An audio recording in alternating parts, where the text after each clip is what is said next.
Bonjour à tous, dans cette vidéo nous allons voir comment calculer la distance d'un point à un plan.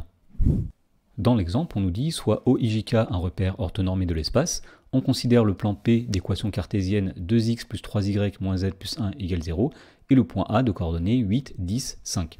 Et on nous demande de déterminer la distance du point A au plan P. Alors on va commencer par rappeler comment déterminer la distance d'un point à un plan.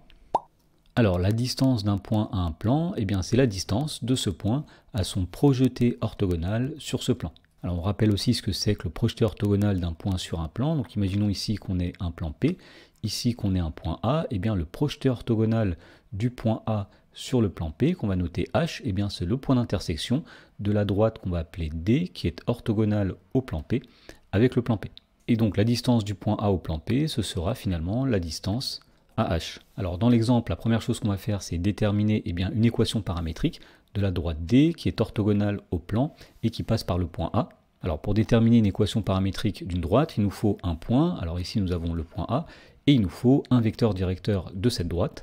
Mais ici, puisque la droite D est orthogonale au plan P, on sait qu'un vecteur normal au plan sera aussi un vecteur directeur de cette droite. Voilà, donc on va commencer par dire donc soit D, la droite qui est orthogonale au plan P et qui passe par le point A.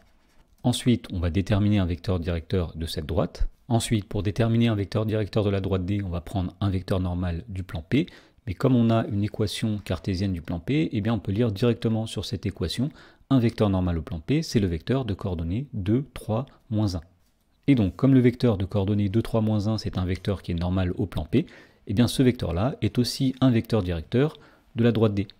Et donc on en déduit qu'une équation paramétrique de la droite D, ce sera, alors nous avons trois équations x égale y égale z égale.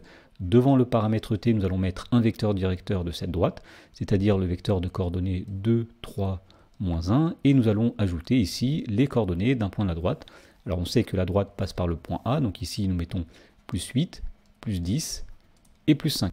Voilà, donc on a déterminé une équation paramétrique de la droite D qui est orthogonale au plan P et qui passe par le point A. Donc pour trouver le projeté orthogonal du point A sur le plan P, il suffit maintenant de trouver l'intersection de la droite D et du plan P. Alors on va dire soit grand H de coordonnées x, y, z, l'intersection de la droite D et du plan P. Autrement dit, le point grand H, c'est le projeté orthogonal du point A sur le plan P. Les coordonnées du point grand H vérifient à la fois l'équation cartésienne du plan, c'est-à-dire 2x plus 3y moins z plus 1 égale 0, et l'équation paramétrique de la droite D, c'est-à-dire x égale 2t plus 8, y égale 3t plus 10, et z égale moins t plus 5. Et donc pour déterminer les coordonnées du point H, il suffit simplement de déterminer la valeur du paramètre t, et pour cela on va remplacer x, y, z dans l'équation cartésienne du plan. Donc ceci est équivalent à dire que 2 multiplié par x, c'est-à-dire 2t plus 8, plus 3 fois y, c'est-à-dire 3 fois 3t plus 10, moins z, c'est-à-dire moins t, plus 5, plus 1 est égal à 0.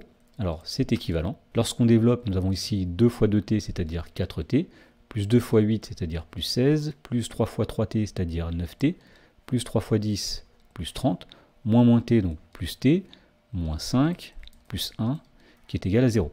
Alors ceci est équivalent, donc tout d'abord nous avons 4t plus 9t plus t, c'est-à-dire 14t, plus ici nous avons 16 plus 30, 46, moins 5, 41, plus 1, plus 42, qui vaut 0. Donc on en déduit ici que le nombre t est égal à moins 42 divisé par 14, c'est-à-dire que t est égal à moins 3. Et donc, puisqu'on a la valeur du paramètre t qui correspond au point h, pour déterminer les coordonnées de h, il suffit simplement de remplacer t par moins 3 dans l'équation paramétrique. Autrement dit, nous allons avoir ici x qui est égal à 2 fois moins 3 plus 8, c'est-à-dire moins 6 plus 8, 2, y qui est égal à 3 fois moins 3 plus 10, c'est-à-dire moins 9 plus 10, c'est 1, et pour finir, z qui est égal à moins 3 plus 5, c'est-à-dire 3 plus 5, on obtient 8. Et donc on en déduit que le projeté orthogonal du point A sur le plan P, c'est le point H qui a pour coordonnées 2, 1 et 8.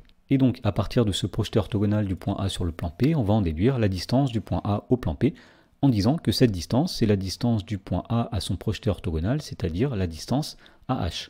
Alors pour calculer la distance AH, on va tout simplement appliquer une formule qui dit que c'est la racine carrée de, Donc tout d'abord, nous allons faire la différence des abscisses au carré, plus la différence des ordonnées au carré, plus la différence des z au carré. Alors nous mettons ici les coordonnées du point H, donc 2, 1, 8, moins les coordonnées du point A, c'est-à-dire 8, 10 et 5. Et donc la distance à H est égale à la racine carrée, donc 2 moins 8, c'est-à-dire moins 6 au carré, plus 1 moins 10, c'est-à-dire moins 9 au carré, plus 8 moins 5, c'est-à-dire 3 au carré. Donc nous avons ici racine carrée de 36, plus 81, plus 9. Autrement dit, la distance du point A au plan P est égale à racine carrée de 126.